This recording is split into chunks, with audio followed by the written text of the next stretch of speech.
Vamos voltar com os destaques internacionais depois da derrota nas eleições de ontem. O agora ex-primeiro-ministro do Reino Unido, Rishi Sunak, anunciou que vai deixar a liderança do Partido Conservador.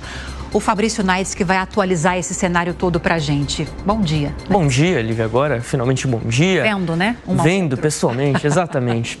Olha, o Rishi Sunak ontem, ele sabia que ele ia perder as eleições. Isso não era segredo pra ninguém, inclusive era o discurso oficial do Partido Conservador, pedindo que as pessoas fossem votar, não para que o Partido Conservador conseguisse ganhar as eleições, mas para evitar uma supermaioria do Partido Trabalhista. E foi exatamente isso que aconteceu. Os trabalhistas ganharam de lavada. Lá no Reino Unido, foi o pior resultado da história do Partido Conservador, que tem aí quase 200 anos de tradição. A gente está falando de um dos partidos mais tradicionais de todo o mundo. Ou seja, uma derrota de fato muito arrasadora. A gente tem inclusive os números aqui de como está ficando, aliás, o parlamento britânico. Vamos trazer aqui, olha só. Os trabalhistas ganharam 211 assentos e chegaram a 412. O mínimo para a maioria é de 326, ou seja, ficou quase 100 assentos acima da maioria. Dobrou, né? Dobrou praticamente. Os conservadores perderam 250 assentos e ficam com 121. Os liberais-democratas tiveram um ótimo avanço, aumentaram em 63. O seu número de assentos passaram para 71. Partido Nacional Escocês e o Sinn Féin, que é o Partido Nacional de Gales, tiveram baixas. Outros ali são vários partidos independentes menores, mas tem uma atenção especial que a gente precisa dar nesse outros, que aumentou 14 em número de assentos, chegou a 28, é o Reform UK, é o partido da ultradireita britânica, que se apresentou como oposição mais forte aos trabalhistas nessas eleições. Esse é o cenário, ainda faltam 2 vagas para serem decididas, vamos ter o resultado nas próximas horas, mas isso não muda o resultado final da eleição, né? Vitória trabalhista. Pois é. E aí, o que acontece? O Rishi Sunak, além de ter apresentado a sua renúncia agora pela manhã, ele também disse que vai deixar o comando do Partido Conservador. O que isso muda? Ele deixa de ser, possivelmente, indicado à liderança como primeiro-ministro, caso os conservadores eventualmente um dia voltem ao poder. E aí um cenário onde o Partido Conservador vai precisar de um novo líder para a oposição. A questão é, quem é esse novo líder? Quem pode ser esse novo líder? Porque o cenário que os conservadores estão vendo nesse momento, segundo a avaliação interna, é de terra arrasada. Eles falaram que ontem foi um banho de sangue que aconteceu lá no Reino Unido. Nomes que eram vistos como possíveis sucessores de Rishi Sunak não conseguiram nem mesmo ser eleitos ao parlamento. Então deixa um cenário bem em aberto. Nomes que se apresentam como fortes candidatos a serem os líderes da oposição, Jeremy Hunt e também James Cleverly, ex-secretários das Relações Exteriores no governo de Rishi Sunak.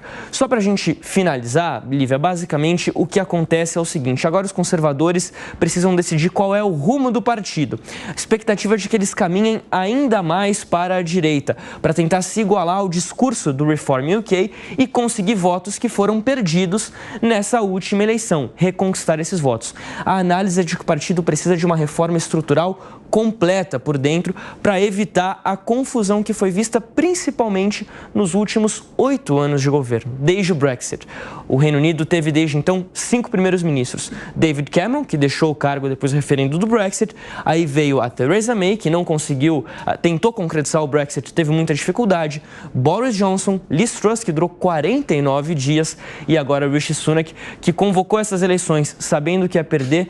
Os conservadores não querem ver ele de um partido agora nem pintado de ouro. Sim. Vamos ouvir o Segré e vou te pedir para você me ajudar com esses números para eu fazer a pergunta aqui para o Segré. Porque, Segré, a gente viu um movimento que me parece inexplicável desses aumentos e diminuições de eleitores para esses partidos mais populares. O Partido Trabalhista ganhou 211 cadeiras, é isso? Exatamente. E o Partido Conservador, até então mais tradicional, por 200 anos, como você explicou, perdeu 250. Os outros partidos mantiveram mais ou menos o mesmo resultado de eleições anteriores. O Reform UK ganhou 4 assentos pela primeira vez na história. Ele nunca tinha eleito... Mas não faz tanta diferença nesse intercâmbio de votos. Não.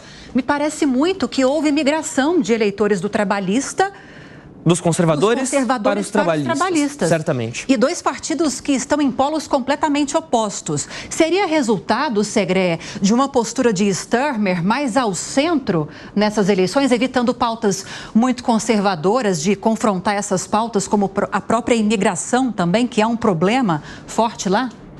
Pode ser, Lívia, um prazer estar com o Fabrício também.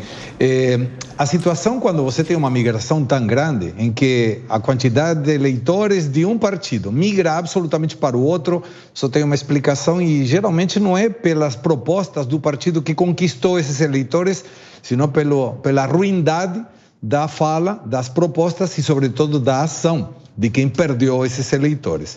Na minha opinião, o problema dos conservadores começou a se agravar a partir do Brexit, porque eles apontaram, segundo as pesquisas, que em todos os cenários davam que o Reino Unido era a favor de se manter na União Europeia e o resultado foi absolutamente contrário. E a partir daí tudo se complicou. Os liberais cresceram um pouco também, mas sem nenhuma representatividade. E fica muito claro nessa realidade britânica que os valores e os princípios dos políticos europeus são muito mais fortes que os da América Latina. Perdeu?